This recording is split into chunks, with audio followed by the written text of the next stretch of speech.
bisa spending uang yang baik gitu. Gue setuju banget kalian tuh harus ngerti namanya compounding return. Dimana nggak cuma dalam konteks duit, dalam konteks networking, dalam konteks kalian punya relationship, apapun itu. Apapun yang kalian itu berasa bahwa sekarang itu kayak sekarang kecil banget itu loh.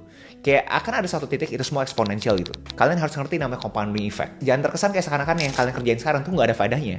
Yes, mungkin usaha sama hasil kita nggak linear guys. Tapi akan ada satu titik itu bakal eksponensial. Dimana eksponensial itu lebih bagus dibandingkan linear. Dan buku yang menurut gue cocok untuk kalian baca di sini adalah Morgan Housel Psychology of Money.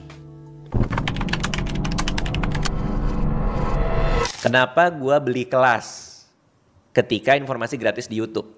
Oke, gue kerucutin lagi nih.